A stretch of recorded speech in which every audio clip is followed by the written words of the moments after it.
여러분 안녕하세요. 선한교회 오성미 목사입니다. 오늘도 우리 주님의 은혜와 평강이 여러분 가운데 넘치시기를 바랍니다. 오늘은 출애굽기 9장 1절에서 12절 말씀을 통해서 다섯 번째, 여섯 번째 악질 재앙과 독종 재앙에 대해서 말씀을 나누려고 합니다. 오늘도 하나님의 말씀의 은혜가 여러분 가운데 충만하시기를 바라고 믿음으로 승리하시기를 바랍니다. 4월 23일 말씀과 만남 시작합니다.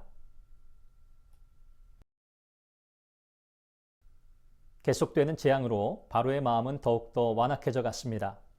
하나님은 재앙을 통해 애굽 땅에 하나님의 하나님 되심을 선포하십니다. 또한 이스라엘 백성을 가리켜 내 백성이라고 하시며 자신의 구별된 백성임을 알리십니다. 이는 하나님과 이스라엘 백성 사이에 특별한 관계를 드러내며 아브라함과 이삭과 야곱을 통해 그들의 하나님이 되시겠다고 약속하신 언약을 상기시킵니다. 출애굽의 궁극적인 목적은 이스라엘 백성들이 애굽의 압제에서 벗어나 하나님만을 섬기고 경배하려는 데 있습니다. 구원받은 우리는 죄와 사망의 권세에서 해방시키신 하나님을 매 순간 찬양하고 경배해야 합니다. 이 일을 게을리해서는 안 됩니다. 하나님은 모세를 통해 바로가 거절하여 이스라엘 백성들을 억지로 잡아두면 연속적으로 재앙을 내리실 것이라는 경고의 메시지를 전하게 하십니다. 이번에는 애굽의 모든 생축에 악질을 발하게 하십니다. 악질은 전염병을 의미합니다. 이 전염병이 얼마나 심했는지 애굽의 모든 생축이 다 죽을 정도였습니다.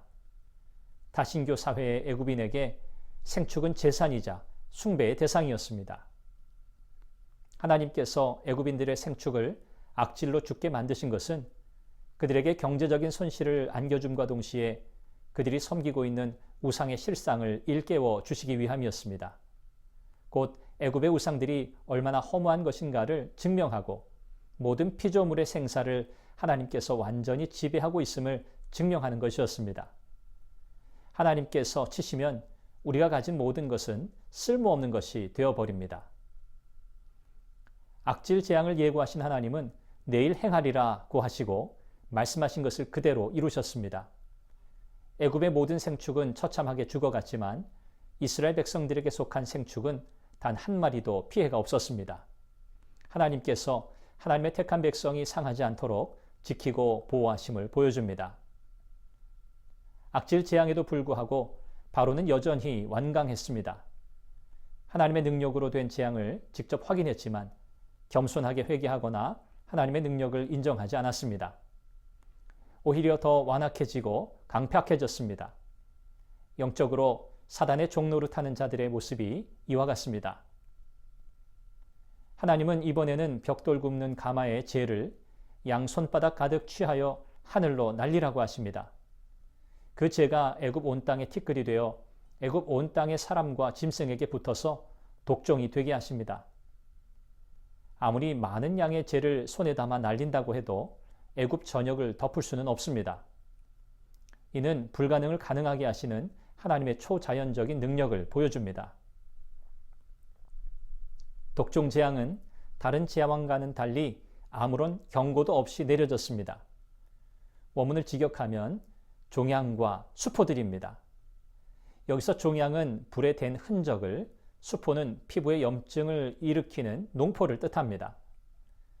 재가 온 애굽을 날아 애굽인들의 피부에 닿았을 때 마치 불에 댄 것처럼 붉게 부풀어 오르고 물집이 생기며 고열과 함께 심한 가려움 증세가 유발되어 물집이 터져 고름이 흐르는 악성 피부병이 바로 독종입니다.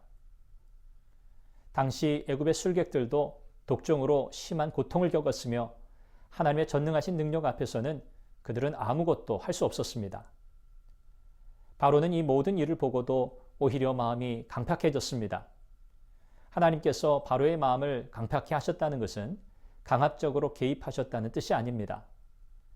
패역한 인간들이 자신에게 주어진 의지를 남용하고 악용하고 하나님께 대항하면서 마음을 스스로 강팍해 하는 것을 막지 않으셨을 뿐입니다. 하나님은 전능자이십니다. 우리의 생각으로 하나님의 능력을 제한하거나 작게 보아서는 안 됩니다. 이는 불신앙입니다. 우리가 혹 재앙을 만날 때 자신을 돌아보고 회개의 기회로 삼아야 합니다. 가장 중요한 것은 우리의 마음이 하나님의 말씀에 대하여 강팍해지지 않도록 하는 것입니다. 말씀으로 경고하실 때 무시하지 마십시오. 감사함으로 받아 온전한 믿음의 길을 걸어가시기를 소망합니다. 여러분을 축복합니다.